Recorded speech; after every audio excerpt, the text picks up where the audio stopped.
All right, it's Tai here. We are about to learn not just speed reading, because people want to know speed reading, they ask me all the time, but smart reading. It's a new technique that I've been pioneering as I've worked with literally thousands, tens of thousands, hundreds of thousands, and even reaching millions of people now. So this is kind of a bonus thing that I wanted to do for so long. I'm glad that I've got the time to do. So you may have found me, some of you have bought books from me. You've seen my TED Talk on why I read a book a day and why you should too. Some of you are in the 67 steps system. You're in the investor entrepreneur mini MBA, learning how to grow a business, become an investor and entrepreneur. Some of you are in my invitational inner circle. Everybody I come in contact with asks me almost always, how can I read more? I think all of us, you and I, both understand the intrinsic value that being able to take in the wisdom, knowledge, and experience of the world's smartest people, whether they be alive and too busy to meet with us in person, or whether they be dead, we still want to know what they know. And you will run into people that say, books aren't important. I suggest you ignore those people because there's no evidence that that's true. There is very little evidence, and there's a lot of evidence that almost every person who has an impact, who rises above the crowd, which I'm sure you aspire, just like me, to do, books has played an integral part, whether it be Einstein, Tesla, or Bill Gates. Taking in the knowledge of other people is what Richard Dawkins in The Selfish Gene calls simulation. And simulation is the most powerful tool, maybe the reason that we have such big brains. We have the ability to watch somebody else put their hand in the fire and get burned and go, I don't have to put my hand in the fire because I have a brain that tells me if I do the same thing that that person does, I'll get a result that I don't want. And we learn faster. If you want to shave decades off of your learning curve, because make no mistake, the average successful person takes 12 to 20 years, and many people take a lifetime. But if you ask them, they'll say, well, you know what? Half of that time was wasted doing things that I could have learned from other people. I always say, I remember I was in second grade, and I read a book, I can still vividly remember it for some reason, and it said, the world is round, not flat. And I never second guessed it. It was just a book. It was book knowledge. And I didn't have to prove it. It's like Sir Isaac Newton said, if I'm great, it's because I stand on the shoulders of giants. You must stand upon the shoulders of giants and not waste your life figuring out what already's been figured out.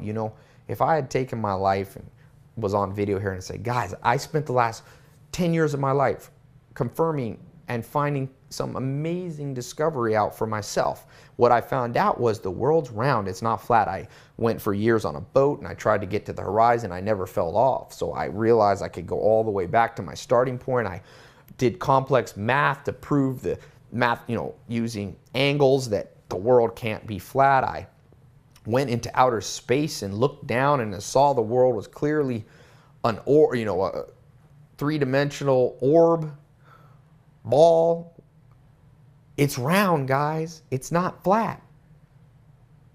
You would look at me and look at this video and go, that guy's an idiot. He wasted a decade learning, exploring, trying to prove what's already been clearly proven. And unfortunately, the reason most people don't get what they want out of life is they spend the majority of their life not simulating through the experience of other people, but trying to prove it themselves, making the mistakes themselves. What Dawkins says in that book is that trial and error. Trial is costly in terms of time, and too much error is deadly. You can die, whether it be your hopes and dreams, figuratively die, or your physical health. If you don't know stuff, there's tremendous pain associated with that ignorance. And so the upside, though, is that in a world of 7 billion people, of increasing complexity, I just read a book, Riveted, and I read another book, Where Good Ideas Come From. The pace of learning is growing so rapidly that the greatest skill you can have is the ability to get through new material quickly and remember it. Now, this course you're getting access to here is primarily about how to get through it. There's another mini course that I do on memory. This is enough here to handle. Focus on this for now, and you can, get access at another time to the full memory and recall. I will talk about how to increase your memory and recall of what you read in this course, but I've got some even more advanced stuff. But don't worry, just going through this right now, and if you follow what I've laid out, 6 or 7 techniques that you must follow, you will see that naturally the speed with which you read, the quality of books that you read, and the recall will all increase. And most importantly, we're not reading just to read. The quality of your life will go up. I'd like you to take 67 days, the next 67 days, and take a reading challenge. Follow what you're about to learn, and then answer back to me, because I've done this over and over, and without fail, everybody says, wow, this has revolutionized my health and understanding my body. I'll be in shape, lean, fit. This has revolutionized my bank account. This has revolutionized my social, love, friends, family, and romance.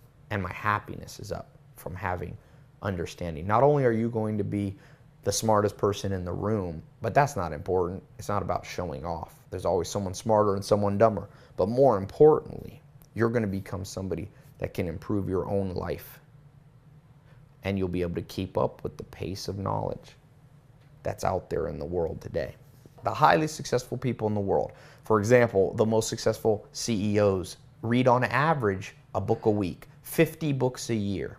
If you go up the chain to the most successful people, just look on the Forbes list. Warren Buffett says he reads 8 hours a day now.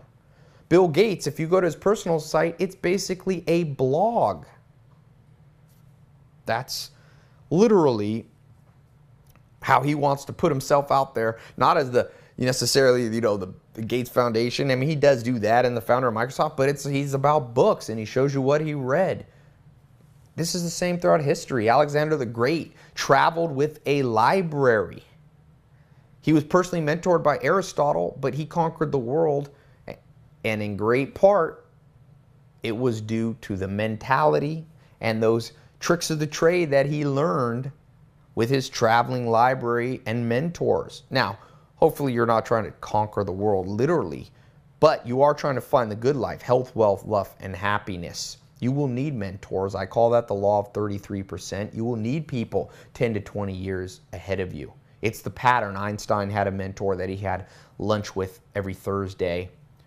Oprah Winfrey had 2 mentors. Bill Gates had a mentor. Warren Buffett had Benjamin Graham. Mark Zuckerberg had a mentor. Denzel Washington had Sidney Poitier.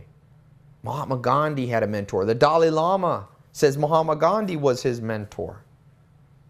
It's a clear pattern of success. Unfortunately, all the great mentors, or many of the great mentors, are either too busy doing what they do to help you and I personally, or they're not alive anymore, or they live too far away. So that leaves us with books. Books not an end in and of themselves, but as a tool to get you health, wealth, love, and happiness. You're about to see a series of videos, and before I get into that, I want to give you the big picture right here. So this is kind of the jumpstart video to get you going, and then you can watch the rest of them, which will be step by step, a little bit more in depth. But the first thing to know is that book right there, I'm just picking a random one I've been reading, Jack Welch's book, Winning. I'm going to give you kind of all the components really fast, and then I'm going to explain them in the subsequent videos, right? When I give you the big picture, because I hate when people save all the good stuff for later. So the first thing is, what's my reading ritual? I have 3 reading rituals. I read morning, lunch, afternoon. I set intervals. I like 15 minutes in each interval. That's 45 minutes. I have a timer. I have my book. In the mornings, I read classic, The Soap of the Brain. At afternoon, I use it to take a nap. I read a how-to business relevant to my career or relative to my health. Something that gives me a tangible. The morning classics are more big picture philosophy. I get technique. Then at night, I read biographies to help me go to sleep and to give me courage. We'll talk more about that in a second or in the next videos. Then I get the book. I have a certain amount of ingredients I have with each book. Obviously, the book is the first one. Secondly, where I'm sitting, I like to not sit, if at all possible. Daniel Lieberman, the Harvard professor, says sitting is not part of the natural physiology of the human body. So the best is to lay down, put your feet up, or that's my preferred technique, resting while my feet are up. So I got that set. I can't always do it because sometimes I eat at the same time. But when I can, like I'm in bed for lunch, taking a nap, or at night, I put my legs up. Then I like to have a bookmark, and I use fancy ones like this napkin that happened to me. I use whatever. Then I use a simple black pen so that I can just take notes. I take notes right in the book. Never be afraid, in my opinion. I write right here. I just circle the big concept, and occasionally, if it's amazing, I'll write a few words in my own words here. Then I also sometimes write the best stuff in the back, but we're going to get to more on how to do that. I'm just giving you the big picture. Okay, then I like my iPhone. If it's a great book, I'll buy it on my iBooks too, so that I can take my most important notes by highlighting them with my finger here, and then they're stored forever. So if I happen to lose the book, I'll have them here. That's optional. Just telling you what I do, okay? Then I have my timer on my iPhone. You can have any kind of timer, your Android or a real timer. I set it. I divide how many minutes I want to read per day. I like to read 45 minutes minimum a day, so I divide it in 3 intervals, 15 minutes a pop. I set that thing for 15 minutes. I've got this book. Boom. I've got parameters. Now for 1 or 2 seconds, I think, what's the end game goal of reading this book? Okay, I was reading this book because I wanted, like management. I needed I'm hiring a lot of people, so I go in there with intention and I go, I'll be good to just get one nugget. This guy, Jack Welch, built a company, added $400 billion in net worth to the market cap of GE. I'm not going to learn everything this guy learned in 40 years building a $500 billion net worth for a company in 15 minutes, but I can get one golden nugget. So then I start by the table of contents. I read the nuggets. I read the jacket.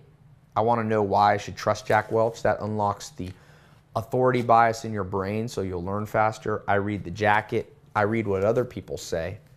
Then I start in, after the table of content, I read the first chapter and the introduction. Sometimes they're one and the same. Sometimes there is no introduction. But I find the introduction, first chapter, and then I move to the last chapter. Then I come back to the table of contents and say, which chapter will most fulfill what I'm trying to get? In this case, it was learn about management, and I'll read 1 or 2 more chapters depending on how much time I have. Now, I do know how to speed read, but what you're learning now is what I call smart reading. There is a difference.